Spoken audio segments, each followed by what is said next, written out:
Termómetro de mercurio. Este tipo de termómetro es el más utilizado comercialmente y en la medicina tradicional.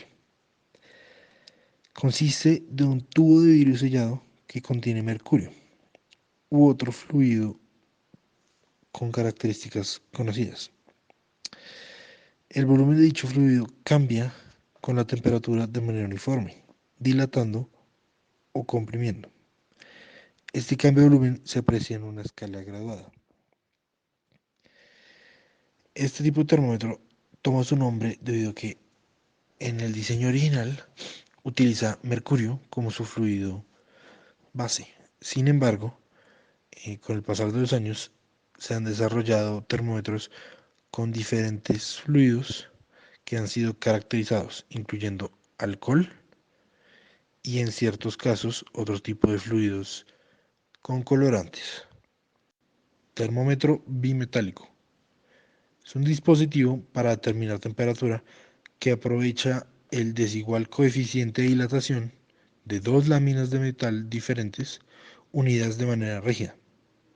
Los cambios de temperatura producen expansiones y esto hará que el conjunto se expanda o se contraiga, doblándose en forma de arco, o en caso de que éstes estén en forma de resorte helicoidal, se contraigan o se expandan de manera radial. Termómetro de gas. Este termómetro es considerado el más preciso entre los termómetros no electrónicos. Debido a esto, es utilizado como método de comparación para calibración de estos termómetros. Este tiene una capacidad entre los 27 y los 1487 grados Celsius.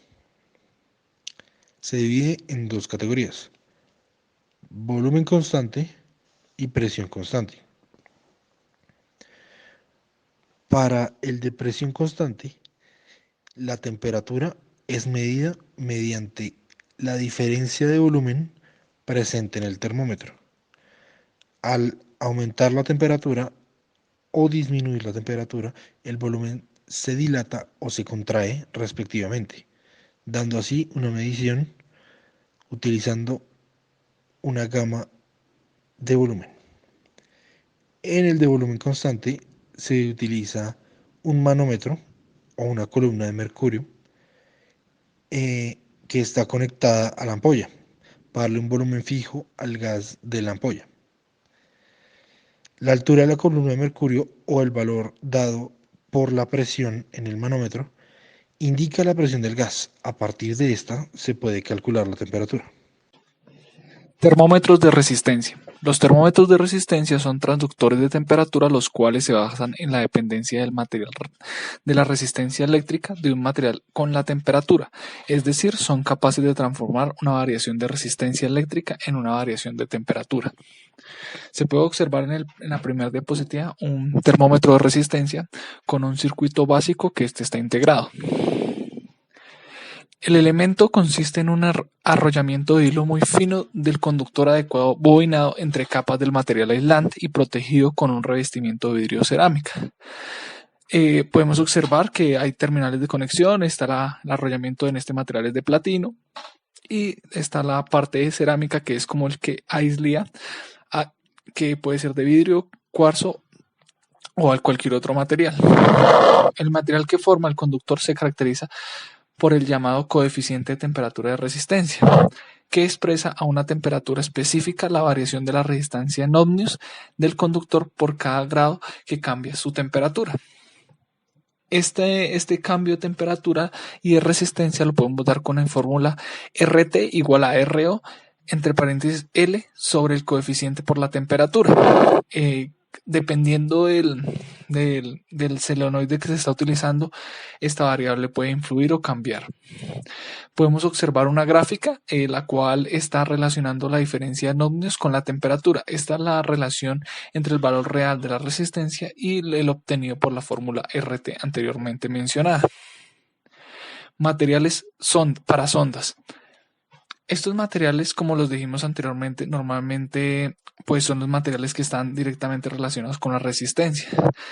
Los materiales deben tener algunas características como es alto coeficiente de temperatura, buena sensibilidad y resistividad y una buena relación lineal entre resistencia y temperatura. Los más utilizados son platino, níquel y cobre. En la siguiente tabla podemos ver las características de cada uno de ellos y de una aleación níquel-hierro, las ventajas, desventajas y los costos que tienen cada uno de estos. El platino es uno de los más caros del mercado, pero es un buen conductor y una buena resistencia. Sabemos que los termómetros de resistencia trabajan con puentes de Weston, que son puentes interconectados de 4, 3 y 2 hilos.